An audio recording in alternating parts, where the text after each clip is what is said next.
A legendary daily trainer with a cult following, the HOKA ONE ONE Clifton series has been a go-to training option for the runner seeking a high level of cushioning in a lighter weight package. Now with the Clifton 5, we see similarities to its predecessor, while also offering small updates to improve comfort and fit. The shoe continues to offer a large, full-length EVA midsole, along with the smooth rocker geometry you'd expect from a Clifton. The outsole is identical to version 4 and maintains a fairly exposed design to help keep weight down, while rubber in the forefoot and heel is strategically placed to increase durability. The biggest change in the Clifton 5 can be seen with the new engineered mesh upper that was built to further optimize fit. With a 25mm forefoot, a 5mm heel-to-toe drop, and a weight of 9.5 ounces, the Clifton 5 is ready for the miles ahead. So I've ran in every Clifton from the 1 through the 4, and now I've put in quite a few miles in version 5. Oh, are you Connor from the Running Warehouse? Yeah, Jami Michael's from YouTube? Wow, yeah. You seen me before? Yeah.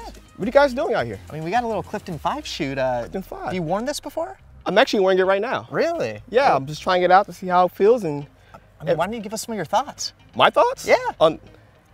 Well, sure. But Connor, can I be honest with you? Yeah, give me your feelings.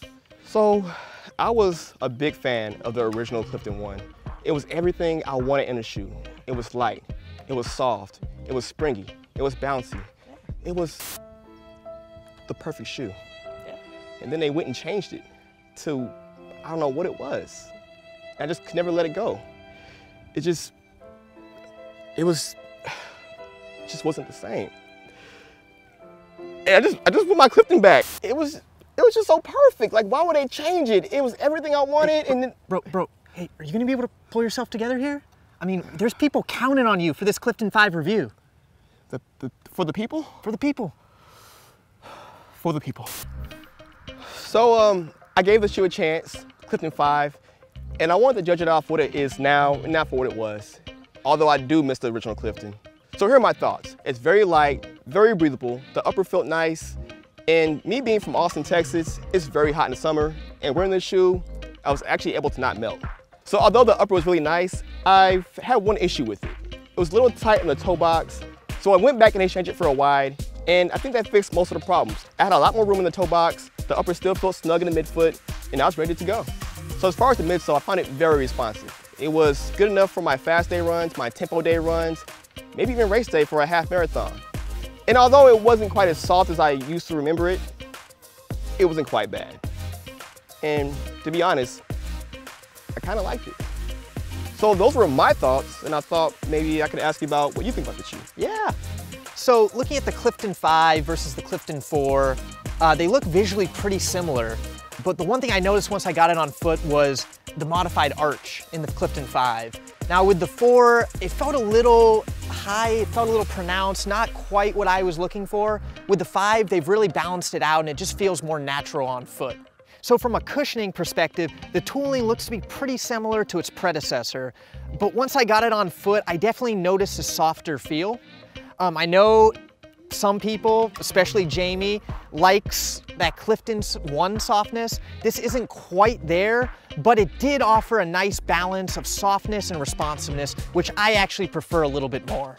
You know, from everything from long runs to recovery efforts, I like something that's a little softer on impact and then gives a little responsiveness at toe off. I feel like the Clifton 5 really has that. From a durability perspective, you know, the shoe has a lot of exposed EVA, but the strategic rubber in the forefoot and heel really offers the durability that's needed, and I feel like I'm going to easily get 500 miles out of this shoe. So the main change in the shoe visually can be seen with the new engineered mesh upper. It's got less overlays, it's a little softer, more breathable, and overall makes small improvements that are going to make a big difference at the end of the day. Once I got this shoe laced up, I really liked the lockdown, and overall it just felt more natural on foot. From long runs to recovery efforts and everything in between, the HOKA ONE ONE Clifton 5 is going to deliver a highly cushioned feel in a fairly lightweight package. So what do you think, Jami? Is this worth a shot? Okay, well, for more information on this shoe and any others, be sure to check out our website at runningwarehouse.com.